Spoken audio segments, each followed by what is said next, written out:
Welcome back to another 3 questions in 3 minutes, this time with our Power Players in Education for 2022. Today I am joined by James Merriman.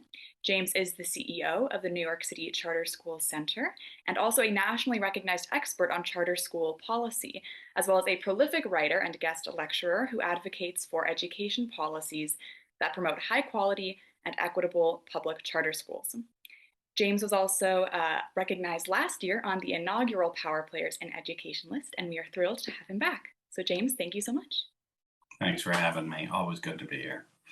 So, I want to start with a softball question. You're clearly an expert in public charter school policy, but for those out there who maybe don't understand really what a charter school is, I'm wondering if you could define what a public charter school is and maybe outline some of the differences that a public charter school has from traditional public schools operated by the New York City Department of Education. Sure, it's hard to do in a short time, but let me give it a shot. So, the 275 charter schools that exist in New York are public schools, as you noted, but they aren't managed by the New York City Department of Education. Instead, they're managed by individual boards of trustees who sought to get licensed by the state in order to run the school. And so they vary widely in the kind of approaches that they take. They're publicly funded, of course, and that means that no one pays a dime in tuition to attend them, just like traditional district schools. And I think in some ways the most important thing is that they are schools of choice. And so the 140 some thousand students that are attending are there because they found that a charter school that they chose was the best choice of a public school for them. And finally, they're licensed by state entities like the State University Board of Trustees and the Board of Regents, and they're required to make significant differences and positive differences in achievement of students. And if they don't, after the first 5 year term or in subsequent 5 year terms, they can and will be closed. Okay, this is all very helpful. Thank you. That was a really good kind of comparison in a short time. So thank you for that. And I know that enrollment in these public charter schools continues to grow, especially that first year during the pandemic.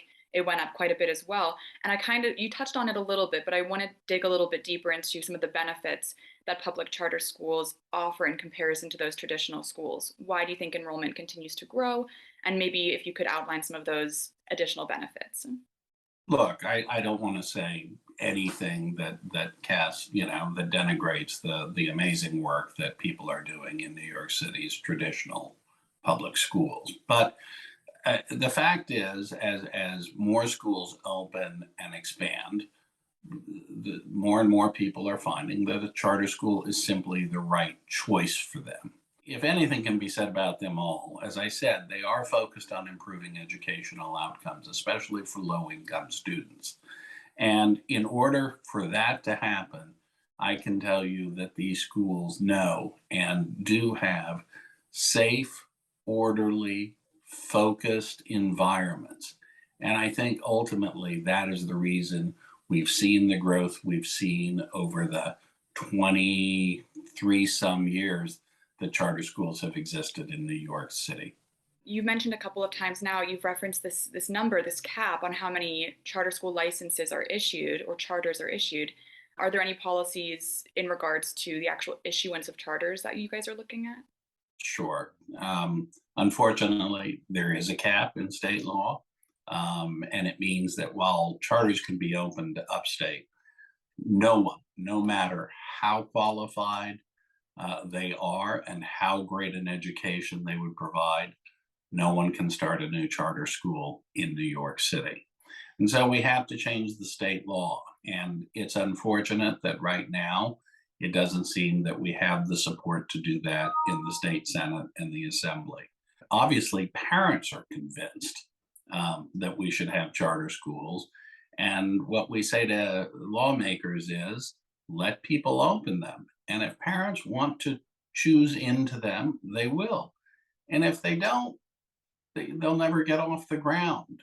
So we think that the right number of charter schools is when there's enough so that parents are able to choose into schools that they want. And there's a natural limit to that at some point, but we certainly haven't reached it now.